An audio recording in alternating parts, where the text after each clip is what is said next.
नजीर, Israeli ground forces का जो buildup है वो लेबनान बॉर्डर के ऊपर देखा जा रहा है। ऐसा लग रहा है कि जो ही हिजबुल्लाह का रिस्पांस आएगा तो एक टोटल जो वॉर है वो डिक्लेयर कर दी जाएगी, एक फुल स्केल जो बॉम्बिंग है वो शुरू कर दी जाएगी। और इसकी भी अब पॉसिबिलिटी नजर आ रही है कि इजराइल की जो ग्राउंड फोर्सेज हैं वो लेबनान के अंदर मजीद दाखिल कर दी जाएंगी। उनका बिल्डअप जो है वो लेबनान बॉर्डर पर इस वक्त देखा जा रहा है। और जो इजरायली ड्रोन्स हैं वो बैरूत के अंदर फ्लाई कर रहे हैं और इजरायली जो जेट्स हैं वो मॉक रेड्स कर रहे हैं, यानी एक्सरसाइजेज हो रही है ना, तो मॉक रेड्स उनके जेट्स जब इस वक्त कर रहे हैं। और जो ईरान के एम्बेसडर हैं लेबनान में, उन्होंने एक बड़ी अहम बात की है।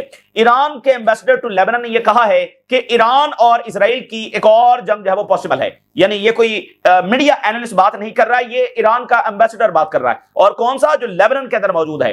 तो उन्होंने इस बात को कंफर्म किया है कि ईरान और इजराइल की जो जंग है वो पॉसिबल है। और लेबनान जो है वो अपने सबसे ज्यादा मुश्किल तरीन फेज से इस वक्त गुजर रहा है। और ये फेज और भी ज्यादा इस वजह से मुश्किल होता चला जा रहा है कि जो रीजन की साइलेंस है, जो रीजन की पोजीशन है उसकी वजह से। और दूसरी बात यह है कि खुद लेबनान के अंदर डिवीजन जब वो पाई जा रही है। इस वक्त लेबनीज गवर्नमेंट अपनी डिजास्टर्स अप्रोच को छोड़ने के लिए तैयार अभी भी नहीं है। अभी भी उनकी अकल उनको नहीं आई, अभी भी वो होशो हवास से काम लेने के लिए तैयार नहीं है।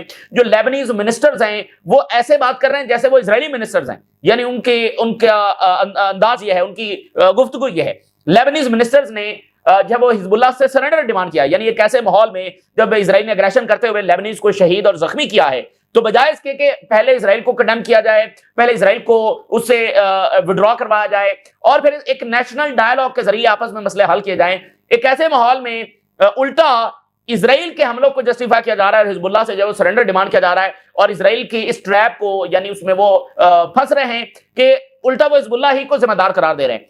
तो एक डिजास्टर्स गवर्नमेंट की डिजास्टर्स अप्रोच, इसका नतीजा सिर्फ ये निकल रहा है कि लेबनान के क्राइसिस में मजीद इजाफा हो रहा है। लेबनान के ऊपर मजीद बमबारी के लिए ये रास्ते खोलेंगे और पहले भी इन्हीं की वजह से, इन्हीं की अप्रोच की वजह से इजराइल की मुसलसल बमबारी जारी है। और अब उन्होंने अपने ऊपर एक जंग मुसल्लत करवा लिया है, लेकिन फिर भी होश के नाखून लेने के लिए वो तैयार नहीं है।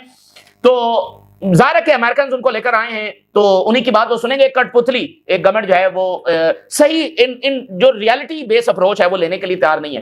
ये अब आपके ऊपर जंग मुसल्लत की जा रही है और उल्टा आप अपने ही लोगों को जिम्मेदार, भाई हिजबुल्लाह कोई चांद से तो नहीं आई है।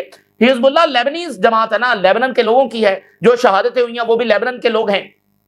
तो वो उल्टा पहले इजराइल को कन्फ्रंट करें, वो उल्टा ऐसा बयानिया बना रहे हैं, यानी कि इजराइल की इस बमबारी को जस्टिफाई कर रहे हैं। तो इसका नुकसान बहुत होने वाला है लेबनान को। देखिए, हिजबुल्लाह जो है वो इजराइल से लड़ सकती है, लेकिन अंदर लड़ना ये काफी मुश्किल होने वाला है और ये लेबनान को बहुत डैमेज करने वाला है। तो एक खतरनाक प्रोजेक्ट जो है वो लेबनान के ऊपर लॉन्च किया जा चुका है और उसमें लेबनान के लिए एक ही रास्ता है कि वो यूनिटी इख्तियार करे और इजराइल के इस ट्रैप से बाहर निकले, वरना लेबनान के लिए overall country as a country जब उनके लिए बहुत ज्यादा मसाल खड़े होंगे। ये जो डेंजरस फेज है ये और ज्यादा खराबी जो पैदा करेगा। इस पर भी हम बात करेंगे। पुतिन और उर्दुगान का राब्ता हुआ है, जिसमें यूक्रेन डिस्कस हुआ है, जिसमें मिडिल ईस्ट डिस्कस हुआ है और इस वक्त कीव हाई अलर्ट के ऊपर है। रशिया बहुत बड़े हमले दारुल हुकूमत और इसके बहुत सारे प्रोविंसेस के ऊपर आने वाले घंटों में लॉन्च करने जा रहा है। सबसे पहले मैं आपको बताऊं कि इजराइल के इलाके बियर शिवा में एक रैमिंग अटैक हुआ है, यानी गाड़ी के साथ जब अटैक हुआ है, बहुत ज्यादा वहां पर कैजुअलिटीज हुई हैं। Israeli media initial reports indicate number of injuries in a ramming operation east of the Beer Sheva. तो इजराइल के अंदर भी एक अटैक वायरल हुआ है। तो हम दोबारा उसी स्टेट ऑफ वॉर की तरफ जब जा रहे हैं। ईरान के जो एम्बेसडर हैं लेबनान में, ये वो शख्सियत हैं जब पेजर्स अटैक हुए थे तो उसमें ये भी जख्मी हुए थे, ठीक है ना। तो वो उसके बाद ट्रीटमेंट होता रहा और उसके बाद दोबारा उन्होंने अपनी पोजीशन संभाली और इस वक्त लेबनान में एज एन ईरानी सफीर जब अपनी जिम्मेदारियां सर अंजाम दे रहे हैं। उनकी कुछ देर पहले जो स्टेटमेंट आई है, उन्होंने ये बात कंफर्म की है कि ईरान और इजराइल की जंग दोबारा होने जा रही है। There is a possibility of the return of war with Israel and we are prepared for any response. पूरी इसकी पॉसिबिलिटी है कि इजराइल के साथ जंग शुरू हो जाए और हम भरपूर अंदाज में जवाब देने के लिए तैयार हैं।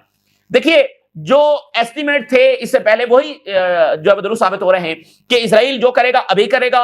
इजराइल ट्रंप के टेन्योर को अपने लिए बेस्ट लास्ट चांस समझता है, इसी में वो रेजिस्टेंस को खत्म करेगा, इसी में ईरान में रजीम चेंज करेगा और वो इसमें कोई गैप नहीं देगा, जो उसने करना है अभी करेगा। तो ये सारे वाकयात इस एस्टिमेट को एक बार फिर साबित कर रहे हैं। इजरायली जो इंटेलिजेंस मिनिस्टर है उसने ईरान के खिलाफ बयान जारी किया। तो जंग जो हिजबुल्लाह के खिलाफ है तो उसका यानी ताल्लुक जब ईरान के साथ है। सो हमले हिजबुल्लाह पर हो रहे हैं, लेकिन स्टेटमेंट ईरान के खिलाफ भी आना शुरू हो गई है। इजरायली इंटेलिजेंस मिनिस्टर ने कहा है कि ईरान के अंदर जो रिजीम चेंज है ये मिडिल ईस्ट में बहुत अच्छी तब्दीली लेकर आएगा। 2002 में नेतन्याहू का बयान कांग्रेस में ऑन रिकॉर्ड मौजूद है और उसने कहा था कि अगर सद्दाम हुसैन को तब्दील कर दिया जाता है तो फिर बड़ा अच्छे इसके नताज मिडिल ईस्ट में आएंगे। तो आज वो कह रहे हैं कि अगर ईरान में रिजीम चेंज कर दी जाती है तो बड़े अच्छे नताज आएंगे। क्यों ना इस इवल एंटिटी को जड़ से उखाड़ दिया जाए, तो सिर्फ मिडिल ईस्ट के लिए नहीं, पूरी इंसानियत के लिए बड़े अच्छे नताज आएंगे।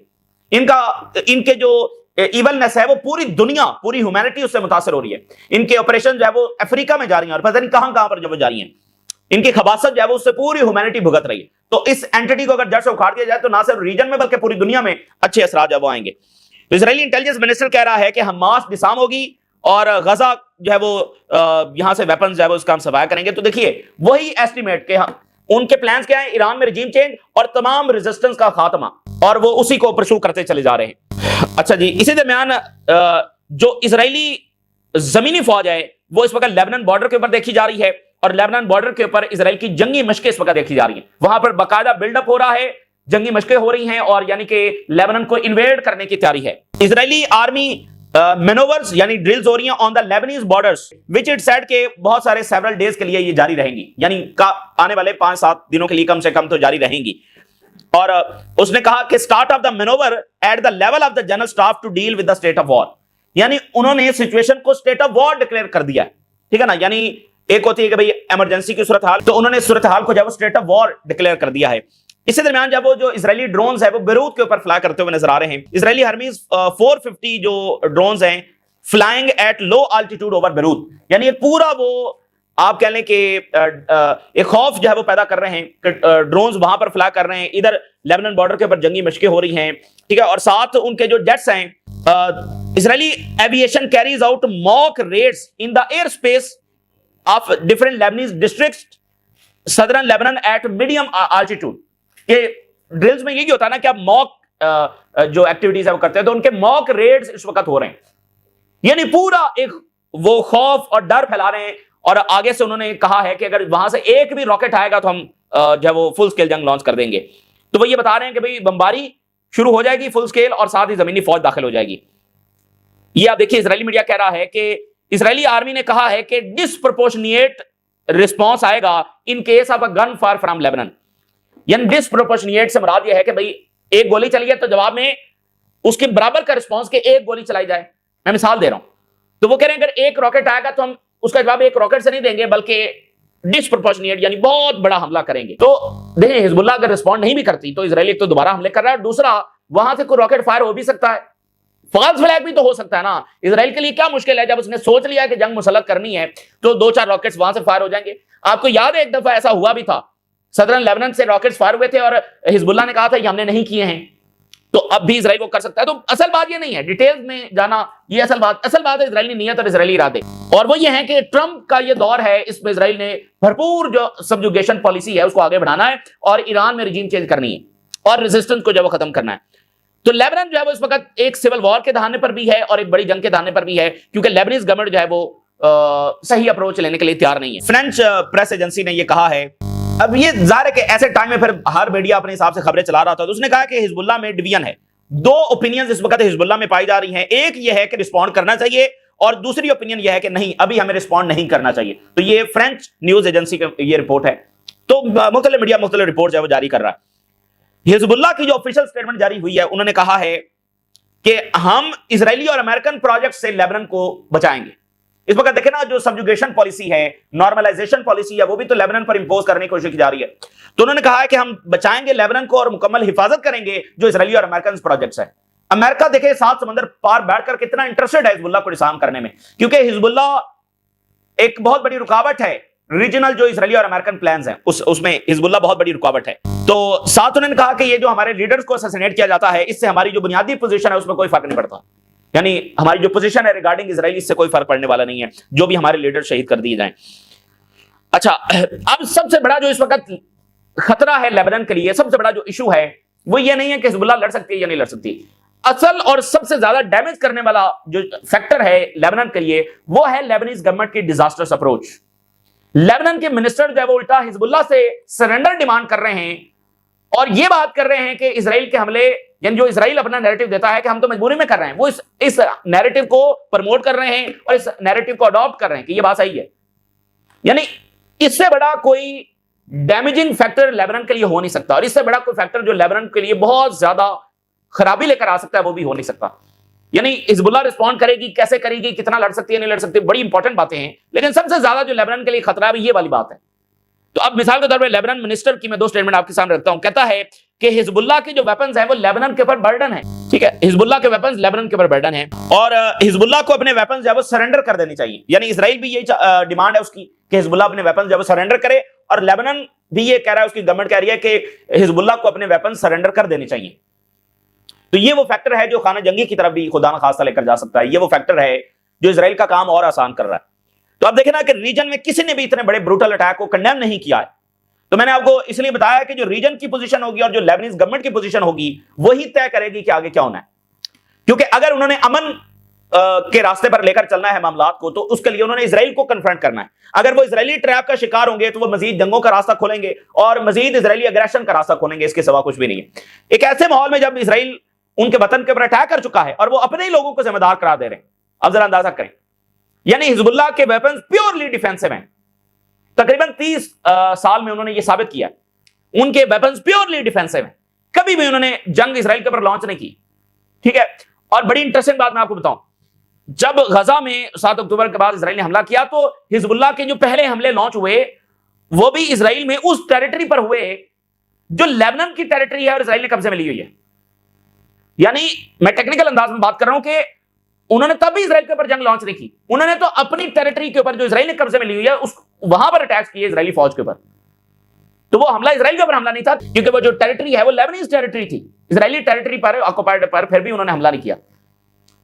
तो हिजबुल्लाह के वेपन्स 3 दहाइयों में उन्होंने साबित किया है कि उनकी लीडरशिप रिस्पॉन्सिबल है और वो प्योरली डिफेंसिव वेपन्स हैं, और वो सिर्फ तब हरकत में आते हैं जब लेबनान पर इसराइल इस नियत के साथ हमलावर होता है कि मजीद लैंड को ऑक्युपाई करना है। प्योरली डिफेंसिव है।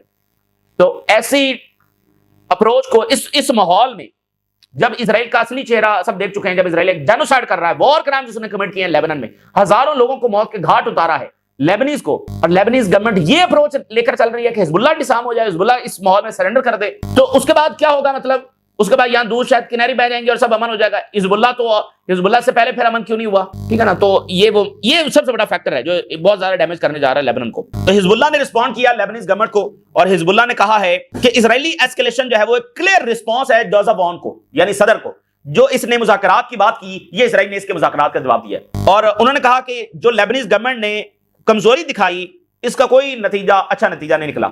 जो कंसेशंस दी कि ठीक है हम ये बात भी मान लेते हैं, ये बात भी मान लेते हैं, उसका कोई अच्छा नतीजा नहीं निकला। And the enemy is ravaging all of Lebanon, और इसराइल जब मुकम्मल लेबनान के ऊपर हमलावर हो चुका है। तो हिजबुल्लाह ने भी खुलकर बताया है कि ये तुम्हारा फॉल्ट है जो तुमने ये कमजोरी दिखाई, और अभी तुम उसी अप्रोच को आगे लेकर जब वो बढ़ना चाह रहे हो। खैर, तो ये सूरत हाल है, और इसमें रीजन की जो साइलेंस है वो इस डेंजरस सूरत हाल को और ज्यादा डेंजरस बना रही है। तो इसी दरमियान जब पुतिन और उर्दगान की कॉल पर बात हुई है और दोनों ने जो यूक्रेन का पीस प्लान है उसको डिस्कस किया है।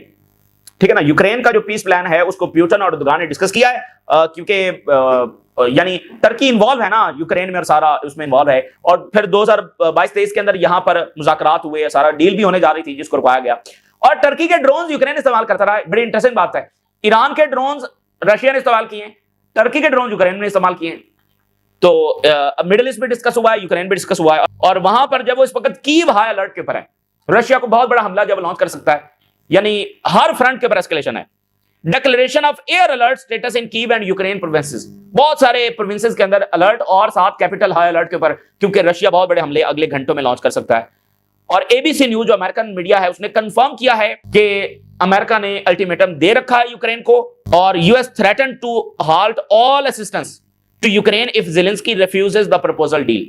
तमाम सपोर्ट जब रोक ली जाएगी, including air defence missiles, intelligence sharing and all other weapons and support commitments, ये रोक ली जाएंगी अगर ज़ेलेंस्की ने साइन ना किए। वैसे मार्को रूबियो यूरोप में हैं, और जेनेवा में यूरोपियंस और अमेरिकन की इस वक्त टॉक्स हो रही हैं, जिसमें यूरोपियंस अपनी शरारत मनवाने की कोशिश कर रहे हैं। वही शरारत जिसका नतीजा है ट्रंप के बकौल आलमी जंग में निकल सकता है, यानी वही शरारत जो रशिया को किसी सूरत कबूल नहीं है, और वही नेटो, वही यूरोपीय यूनियन, वही बातें वो मनवाने की कोशिश कर रहे हैं। बहरहाल देखते हैं। और एक और बड़ी डेवलपमेंट यह है कि प्रेसिडेंट शी ने एक शख्सियत को बर्थडे मैसेज भेजा है। और वो शख्सियत कौन है? वो वेनेजुएला के सदर है, प्रेसिडेंट मडोरो। उनको प्रेसिडेंट शी ने, सालगिरह है उनकी, और वहां पर मैसेज भेजा है। Chinese president Xi Jinping sent president Maduro a birthday message, जिसमें उन्होंने कांग्रेचुलेशंस दी।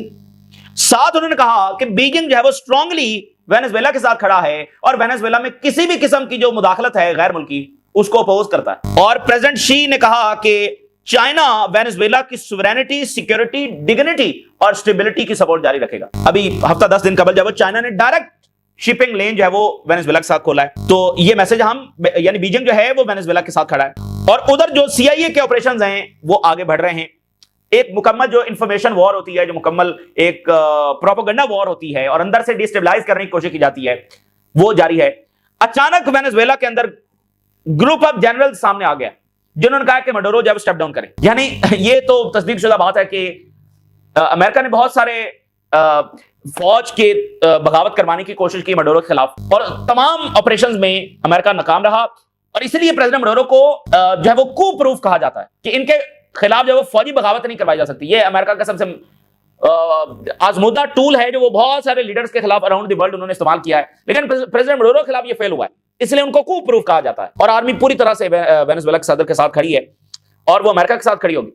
तो अचानक से ग्रुप ऑफ जनरल सामने आ गए हैं रिटायर्ड, जिन्होंने कहा कि प्रेसिडेंट मडोरो जब रिलीव करें। उन्होंने कहा कि ये सारी मॉरल ग्राउंड्स खो दिए हैं, यानी हमला अमेरिका कर रहा है लेकिन मॉरल ग्राउंड्स वेनेजुएला ने खो दिए, वेनेजुएला की गवर्नमेंट ने, और पॉलिटिकल ग्राउंड्स भी खो दी हैं और मुल्क को एक डिजास्टर की तरफ ड्रैग कर रहा है प्रेसिडेंट मडोरो, और ये सिर्फ पावर के साथ चिमटा हुआ है। So they slammed threats of the guerrilla warfare as a delusional and warned that no one's buying what the regime is selling anymore। Basic services जब वो कोलैप्स कर रही हैं, वही जो इकोनॉमिक डेप्रिवेशंस दिखाई जाती हैं, तो वहां तो मतलब यूरोप में क्या सूरत हाल है, तो इकोनॉमिक डेप्रिवेशंस तो हर तरफ है। तो बेसिक सर्विसेज कोलैप्स हो रही हैं, मिलियंस जो है वो भाग चुके हैं, फरार हो गए हैं, पॉलिटिकल प्रिजनर्स जेलों में डाले गए हैं, ये सारी बातें उन्होंने की हैं।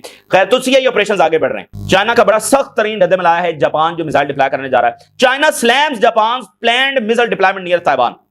China has condemned Japan to deploy missiles near Taiwan, accusing Tokyo of fuelling regional instability. Japan जो है वो रीजनल इंस्टेबिलिटी को फ्यूल कर रहा है एंड रिवाइव कर रहा है अपनी मिलिटरिस्टिक एम्बिशंस को। ये देखें, जर्मनी और जापान दोनों मिलिटराइजेशन की तरफ वापस जा रहे हैं। ये हिस्ट्री का बहुत बड़ा मोड़ है, दोनों मिलिटराइजेशन की तरफ वापस जा रहे हैं। और चाइना ने कहा है कि ये मामला बहुत खराबी की तरफ जाएंगे। मैं आपको बताऊं, इन दोनों मुल्कों के आपस में जंग भी छिड़ सकती है। तो recent comments by the prime minister जो जापान की आई हैं, उसके बाद से ये सारे मामला, ऐसा लगता है जापान के प्राइम मिनिस्टर आई ही इसी काम के लिए हैं, क्योंकि अभी तक आकर उन्होंने और कोई काम नहीं किया, आते साथ उन्होंने चाइना के साथ जंग छेड़ दिया ऑलमोस्ट।